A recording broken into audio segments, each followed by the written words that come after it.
మాలినికి office work మీద concentration తగ్గింది. పైగా తన దృష్టి అంతా నా బావ మీదే ఉంది. ఒక్కసారి కోటింగ్ ఇస్తే దారిలోకి వస్తుంది.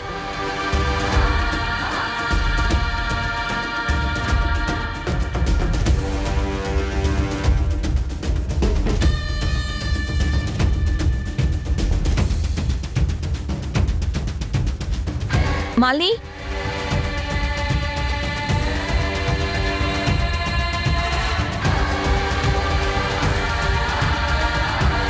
ఈవిడ గారేదో కొత్త డ్రామా ఆడబోతోంది.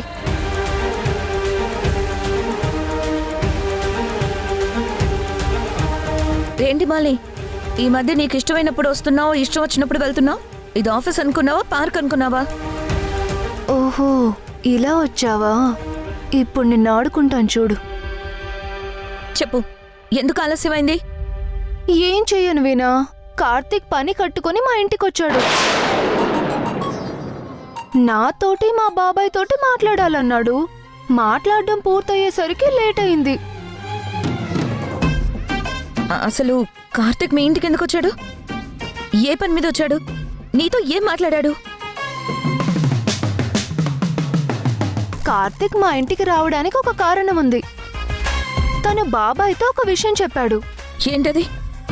నువ్వు కార్తీక్ ని బెంగళూరు పంపాలనుకున్నావు, కానీ కార్తీక్ ఇక్కడ కాంట్రాక్ట్ వర్క్ మానేసి బెంగళూరు వెళ్లి కొత్త బిజినెస్ పెట్టాలని డిసైడ్ అయ్యాడు. నిజమా?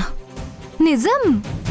మన ఆఫీస్లో గొడవలు అవుతున్నాయి కదా, తనని సపోర్ట్ చేసే వాళ్ళు ఎవ్వరూ లేరు, అందుకే డెసిజన్ తీసుకున్నానని మా బాబాయ్తో చెప్పాడు.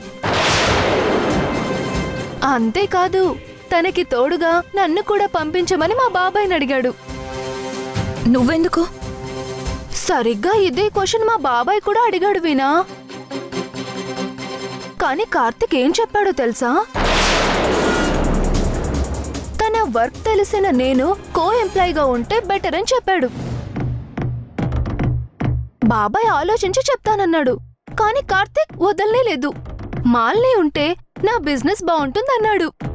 బావా, ఫ్రస్ట్రేషన్లో ఇలాంటి నిర్ణయాలు తీసుకుంటున్నావా? అయినా నీతో మాలిని తీసుకెళ్లడం ఏంటి? నాన్సెన్స్. ఇంటికి నువ్వేమన్నావు? నీకు సూట్ అయ్యే వాళ్ళు ఆఫీస్లో చాలా మంది ఉన్నారు కదా, వాళ్ళలో ఒకరిని పిలుచుకోవచ్చు కదా అన్నాను. దానికి బావేమన్నాడు? నువ్వే నన్ను బాగా అర్థం చేసుకుంటావు మాలిని అన్నాడు. నిజంగా ఇక్కడ వర్క్ చేయనన్నాడా? అవును, మానేస్తానన్నాడు.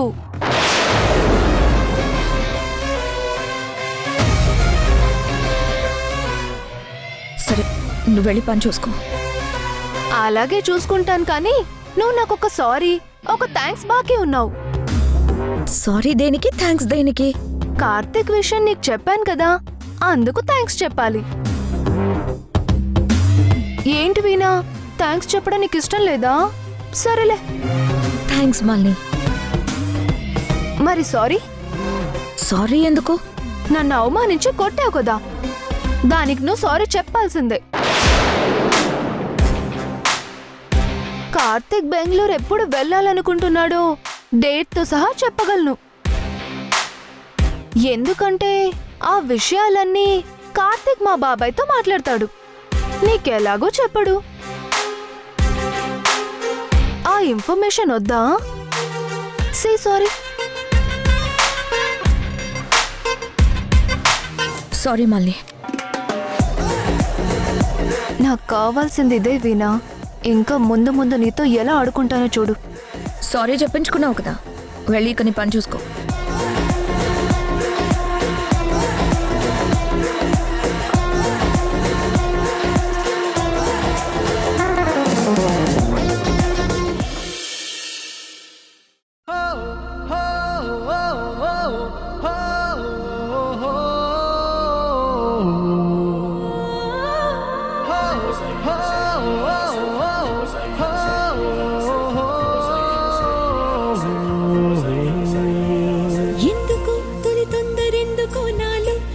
చిందులెందుకో నాకి ఇంతందమెందుకో మీరు పెందుకో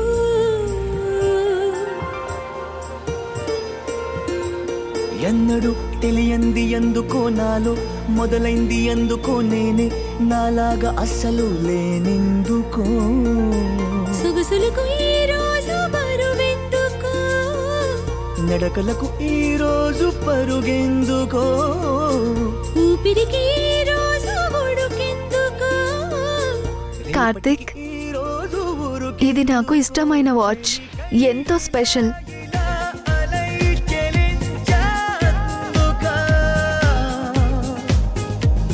తన చూపులోన, తన రూపులోన, తన రేఖలోన, శుభలేఖలోన వెలిగేందుకా. చెలికై ఇలా ఇలా అలై చెలించేందుకా. తన నవ్వులోన, సిరివానలోన, విరికోనలోన, చిరుతేనెలోన మునిగేందుకా. ఎందుకో తొలి తొందరెందుకో నాలో, ఎద చెందులెందుకో నేనే, డియర్ మాలిని, లేనెందుకో. ఇదెవరు పెట్టారు ఇక్కడ? నేనే నీకోసమే తెచ్చాను మాలిని. నువ్వా? నా కోసమా? కళా నిజమా? నిజమే. What so special? ముందది ఓపెన్ చేయి, దానిలో ఏముందో తెలుస్తుంది. అది నీకు నచ్చుతుందని అనుకుంటున్నాను. ఇందులో ఏమున్నా నాకు నచ్చుతుంది, ఎందుకంటే ఇచ్చింది కార్తిక్ కదా.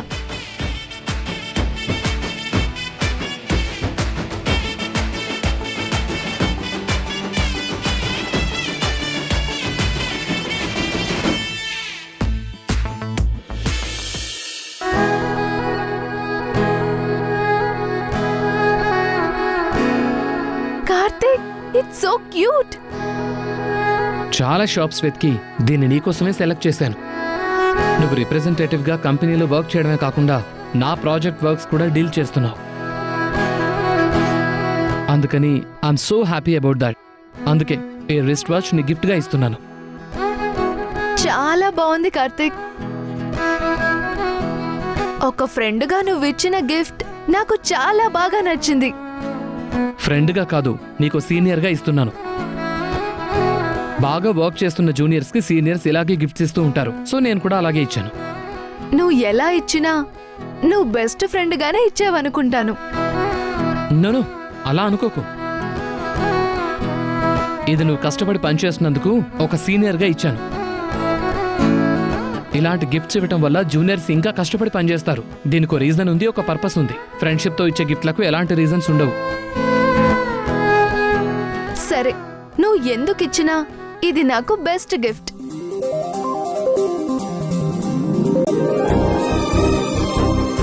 సరే, నీకు నచ్చింది కదా, కీప్ ఇట్ అప్. కార్తిక్, ఇది నువ్వే తెచ్చావు కదా, నువ్వే నా చేతికి పెట్టు. నువ్వు ఇలా చిన్నపిల్లలా బిహేవ్ చేయటం మానవా? అప్పుడప్పుడు జూనియర్స్ మాట కూడా సీనియర్స్ వినాలి బాబు. పెట్టు.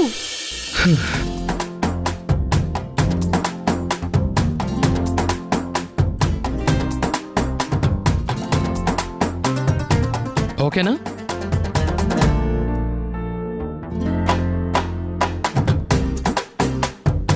నేను చేసే వర్క్తో నీ మనసుకి నచ్చుతున్నాను. నువ్వు నీ క్యారెక్టర్తో నా మనసుకి ఎప్పుడూ దగ్గరయ్యావు. మ్యాథ్స్లో 1+1 = 2 అయితే లవ్లో 1+1 = 2.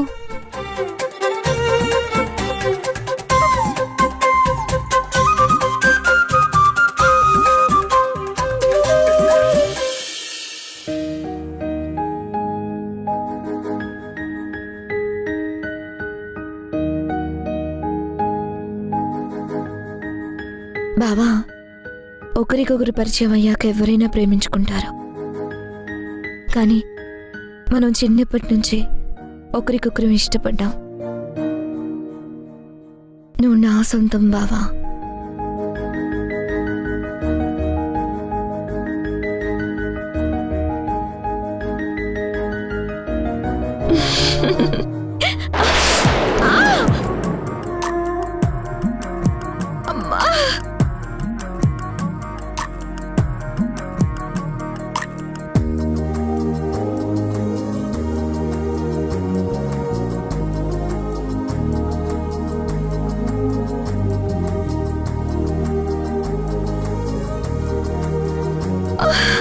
వీణా ఏమైంది? కాలికి ముళ్ళు గుచ్చుకుంది బావా. అయ్యో వెయిట్, కదలొద్దు.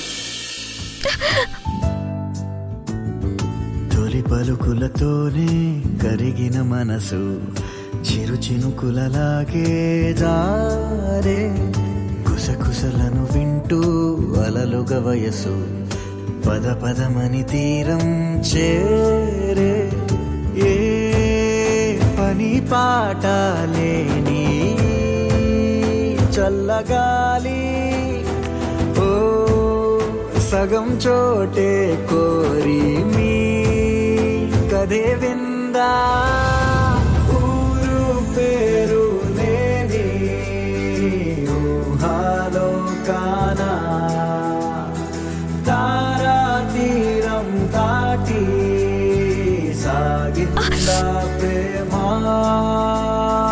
నొప్పిగా ఉందా? లేదులే బావా.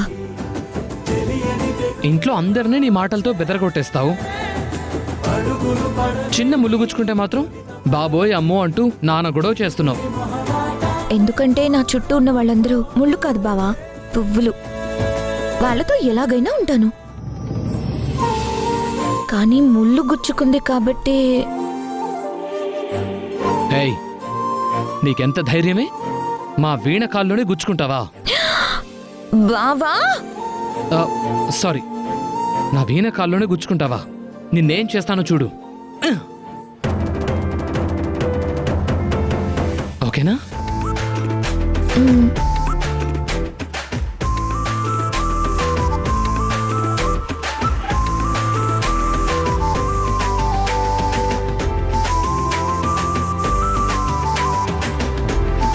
అరుస్తావు అంతేనా?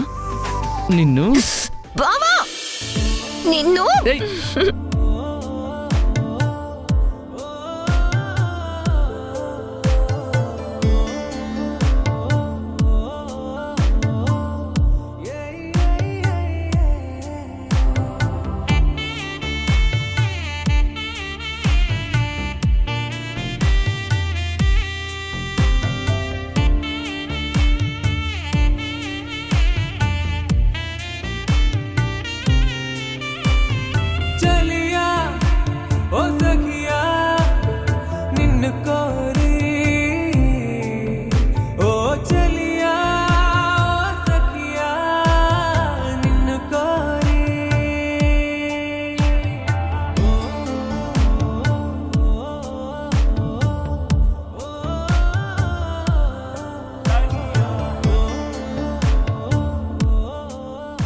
I love you Karthik.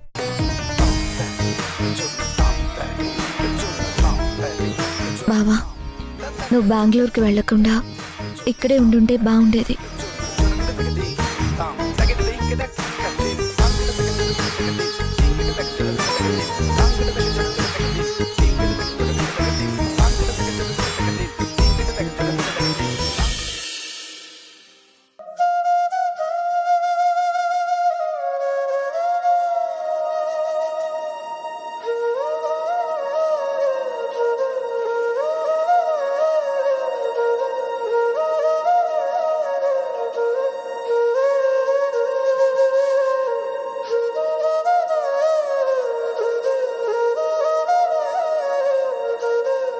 నా జీవితంలో కొన్ని రోజులు ఇంత భయంకరంగా గడుస్తాయని నేను ఎప్పుడూ అనుకోలేదు. డాక్టర్ 1 వీక్ గడువిచ్చింది. అందులో 4 రోజులు అయిపోయాయి. ఈ 3 రోజుల్లో ఏమవుతుందోనని భయం వేస్తుంది. కడుపులో బిడ్డకి ఏమవుతుందోనని వేద భయపడుతున్నట్టుంది. వెళ్ళి తనకి ధైర్యం చెప్పాలి.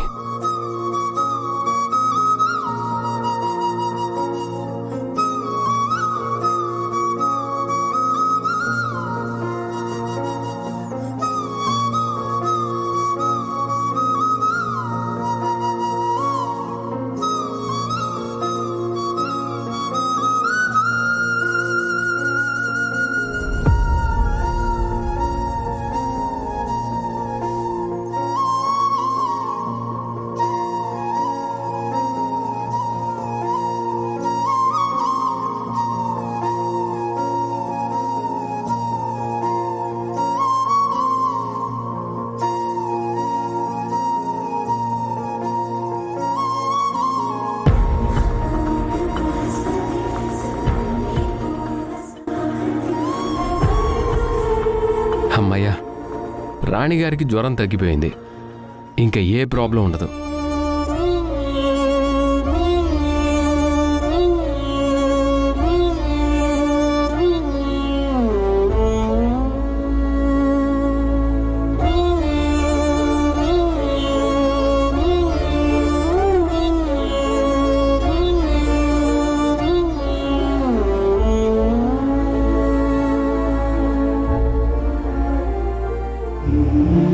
యువరాజు వారు, మీ మమ్మీ ఫీవర్ తగ్గిపోయింది.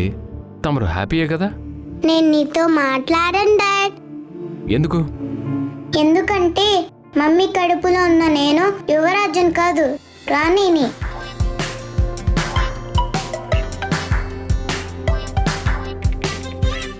సరే, నువ్వు రాణివే. మమ్మీ సేఫ్ జోన్లోకి వచ్చేసింది, నువ్వు సేఫ్ జోన్లోకి వచ్చేసినట్టే కదా? మమ్మీ సేఫ్ అయితే నేను సేఫే. ఆ విషయం మీ మమ్మీతో చెప్పు. మమ్మీ, నువ్వు బాధపడుతున్నావా, భయపడుతున్నావా? బెంగపడుతున్నాను. అలా అయితే నేను కూడా బెంగపడుతున్నాను డాడీ. అదేంటి? అవును, మమ్మీ హ్యాపీగా ఉంటే నేను హ్యాపీగా ఉంటాను డాడీ. మమ్మీ బెంగ పడితే నేను కూడా బెంగ పడతాను.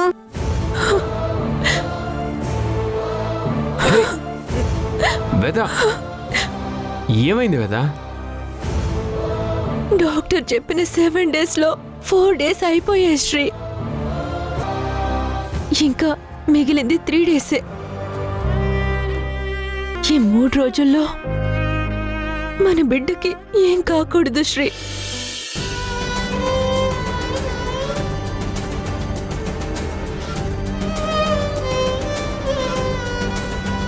ఏం కాదని నాకు ప్రామిస్ చేయి.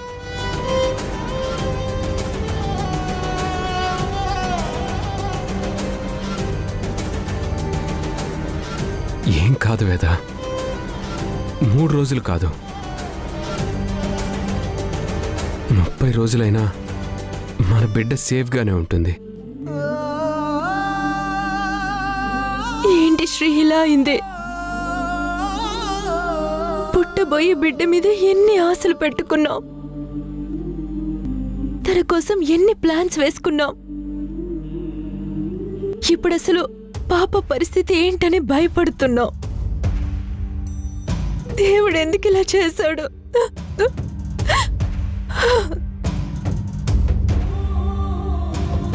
ఇదంతా చేసింది దేవుడు కాదు వేద, నువ్వు దేవత అనుకుంటున్న పార్వతి.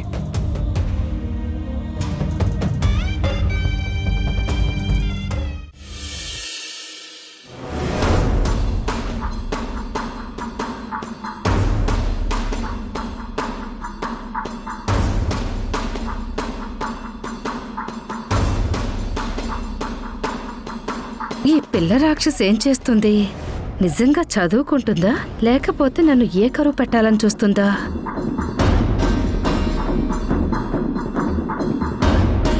ఎలాగైనా దీనికి బుద్ధి చెప్పి తీరాలి.